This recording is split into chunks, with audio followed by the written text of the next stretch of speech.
మన బహుజనుల మీద ఏ విధంగా అయితే దాడులు చేస్తూ ఉన్నారో మనం చూసినాం కదా నిన్న 2 నెలల పసికందును ఒక ఫుట్బాల్ అన్నట్టు దాన్ని చాలా కీలకంగా చంపిండు. ఒక విధంగా చెప్పాలంటే అసలు కుల వివక్షతోని అలాగే అహంకారంతో అధికార అహంకారంతో ఏ విధంగా ఫుట్బాల్ అనేది అంటారా 2 నెలల పసికందును అంటే దొంగలను పట్టుకోరు కానీ దొంగలను పట్టుకోరని అడిగినందుకు ఆమె కేసులు అయితే ఇలాంటి ప్రభుత్వాలు పార్టీలు ఉన్నాయి ఇక్కడ తెలంగాణ రాష్ట్రంలో. చూసే ప్రయత్నం చేద్దాం. బీసీ రక్షణ చట్టం కావాల్సిందే, ఎస్సీ ఎస్టీ మాదిరిగా బీసీలకు ప్రివెన్షన్ ఆఫ్ అట్రాసిటీస్ యాక్ట్ వస్తేనే బెటర్. 1985 కారంచెడులో దళితులను ఊచకొత్త కోసిన అగ్రవర్ణాలు. ఈ ఘటనే దేశాన్ని కదిలించింది, దళిత సమాజాన్ని చైతన్యం చేసింది.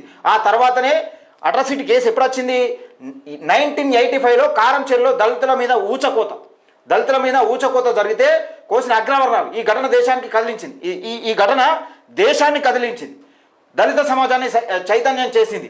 ఆ తర్వాతే 1989 the SC ST prevention of atrocity act 1989 తీసుకొచ్చిన కేంద్రం. ఆ తర్వాతే ఆ వర్గంపై కాస్త తగ్గిన దాడులు. దేశంలో మెజార్టీ వర్గాలైన ఓబీసీ బీసీలను పట్టించుకొని కేంద్ర రాష్ట్ర ప్రభుత్వాలు బీసీలకు ప్రత్యేక రక్షణ చట్టాలు లేకపోవడం అగ్రవర్ణాలకు వరంగా మారిన పరిస్థితి.